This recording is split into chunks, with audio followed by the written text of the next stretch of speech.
एक ऐसा दिन भी आ सकता है जब भारत की सबसे सुरक्षित जेल में बंद एक गैंगस्टर को अमेरिका अपने देश ले जाने की मांग करे।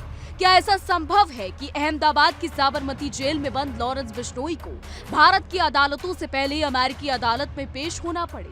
और अगर अमेरिका सचमुच भारत से लॉरेंस बिश्नोई के प्रत्यार्पण की मांग करता है तो क्या भारत उसे सौंप देगा या साफ इनकार कर देगा?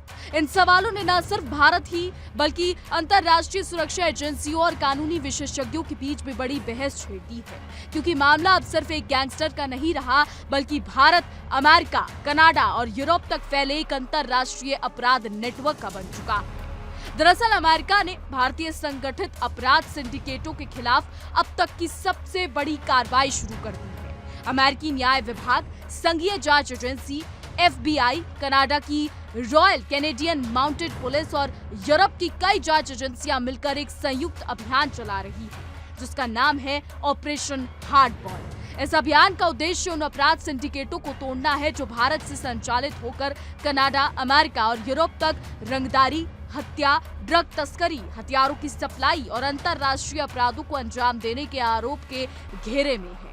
इसी कार्रवाई के तहत FBI ने जग्गू भगवानपुरिया गैंग से जुड़े गैंगस्टर नीतीश कौशल को अपनी मोस्ट वांटेड सूची में शामिल कर लिया। ये सिर्फ एक नाम जोड़ने भर की कार्रवाई नहीं है, इसका सीधा संदेश है कि अमेरिका अब भारतीय गैंगस्टरों को केवल भारत का आंतरिक मामला नहीं मान रहा बल्कि उन्हें अंतर्राष्ट्रीय संगठित अपराध नेटवर्क का हिस्सा मानते हुए सीधे निशाना बना रहा है। अमेरिकी अभियोजन पक्ष का दावा है कि अब तक 37 लोगों के खिलाफ आरोप पत्र दाखिल किए जा चुके हैं। इन आरोप पत्रों के केंद्र में 3 बड़े अपराध सिंडिकेट हैं, जिनमें सबसे चर्चित नाम Lawrence Bishnoi organised crime group यानी OCG का है। अमेरिका का आरोप है कि लॉरेंस बिश्नोई जेल में रहते हुए भी अपने पूरे नेटवर्क को संचालित कर रहा है, जबकि उसका करीबी सहयोगी गोल्डी बरार उत्तर अमेरिका में नेटवर्क संभालता था और रोहित गोदारा यूरोप में गैंग की गतिविधियों को संचालित करता था।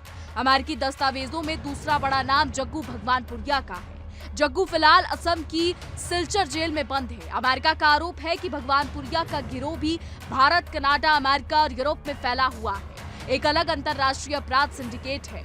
कभी भगवानपुरिया और लॉरेंस बिश्नोई एक दूसरे के करीबी सहयोगी माने जाते थे, लेकिन बाद में दोनों के रास्ते अलग हो गए। इसके बावजूद अमेरिकी एजेंसियां दोनों नेटवर्क को वैश्विक संगठित अपराध के रूप में देख रही हैं। इन आरोपों में सबसे गंभीर आरोप कनाडा में खालिस्तान समर्थक हरदीप सिंह निज्जर की हत्या से जुड़ा है। अमेरिकी न्याय विभाग का कहना है कि इस हत्या की साजिश में लॉरेंस बिश्नोई और गोल्डी बरार की भूमिका की जांच की जा रही है।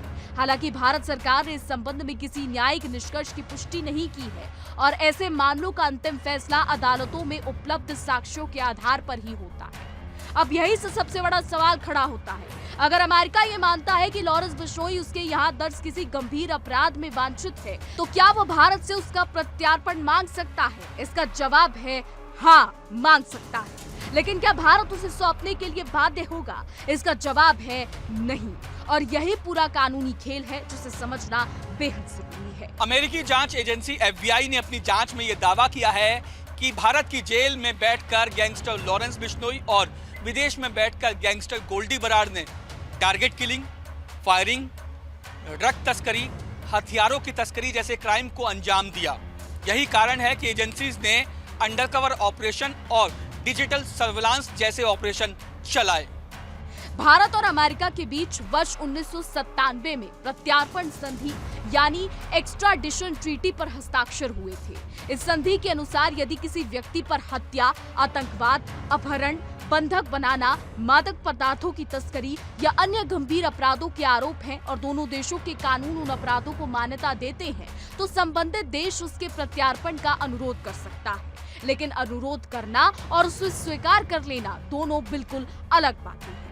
आपको बता दें, किसी भी प्रत्यार्पण प्रक्रिया में सबसे पहले संबंधित देश का विदेश मंत्रालय औपचारिक अनुरोध प्राप्त करता है। इसके बाद मामला गृह मंत्रालय के पास जाता है। गृह मंत्रालय जांच एजेंसियों और कानूनी विशेषज्ञों से राय लेते हैं। यदि प्रथम लगता है कि प्रत्यार्पण की शर्तें पूरी हो सकती हैं, तब मामला भारतीय अदालत में भेजा जाता है। अदालत उपलब्ध साक्ष्यों और संधि की शर्तों की जांच करती है। अदालत की राय आने के बाद अंतिम निर्णय केंद्र सरकार लेती है। यानी अगर अमेरिका कल लॉरेंस बिश्नोई को मांग भी ले, तब भी उसे तुरंत विमान में बैठाकर अमेरिका नहीं भेजा जा सकता। पूरा मामला लंबी कानूनी प्रक्रिया से गुजरेगा। अदालतें सुनवाई करेंगी, सरकार सुरक्षा, राष्ट्रीय हित और भारत में लंबित मामलों को देखेगी। इसके बाद ही कोई फैसला संभव होगा। तो लॉरेंस बिश्नोई फिलहाल अगस्त 2023 से अहमदाबाद की साबरमती सेंट्रल जेल में बंद है। उसकी सुरक्षा इतनी कड़ी है कि उसे जेल से बाहर निकालना लगभग असंभव माना गया है।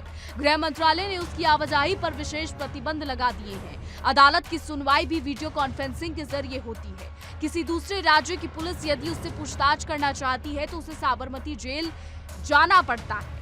यही नहीं, लॉरेंस एकांत कारावास में रखा गया है। 2400 घंटे सीसीटीवी निगरानी रहती है। उसकी हर गतिविधि पर नजर रखी जाती है। सुरक्षा एजेंसियों का मानना है कि जेल के बाहर उसकी मौजूदगी कानून व्यवस्था के लिए बड़ा खतरा बन सकती है।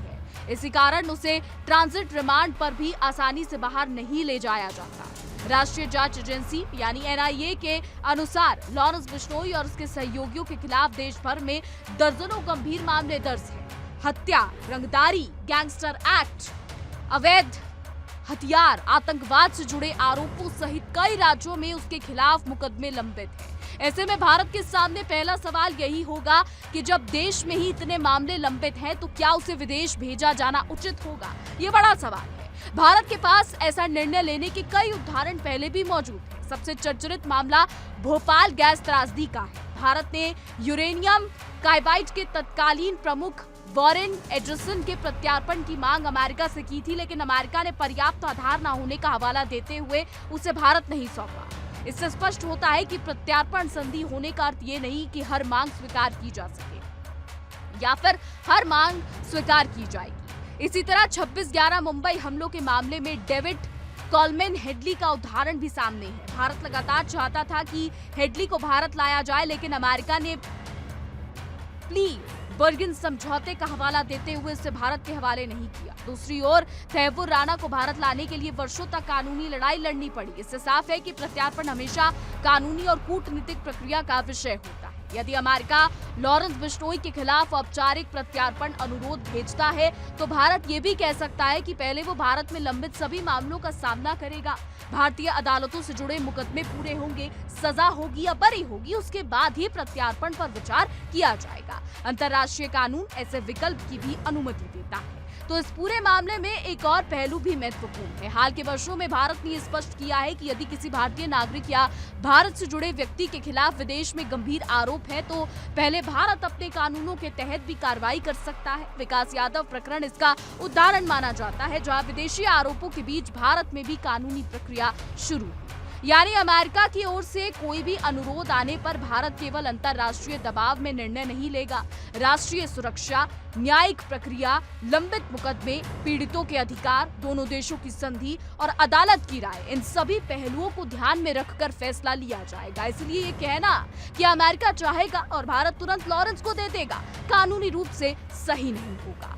फिलहाल सबसे महत्वपूर्ण बात यह है कि अमेरिका ने अभी तक भारत को लॉरेंस बिश्नोई के प्रत्यार्पण के लिए कोई औपचारिक अनुरोध नहीं भेजा है। अभी जो कार्रवाई हुई है वो अमेरिकी न्याय विभाग की ओर से अंतर्राष्ट्रीय अपराध सिंडिकेटों के खिलाफ आरोप पत्र और जांच से जुड़ी है। यदि भविष्य में औपचारिक प्रत्यार्पण अनुरोध आता है तभी कानूनी प्रक्रिया शुरू होगी।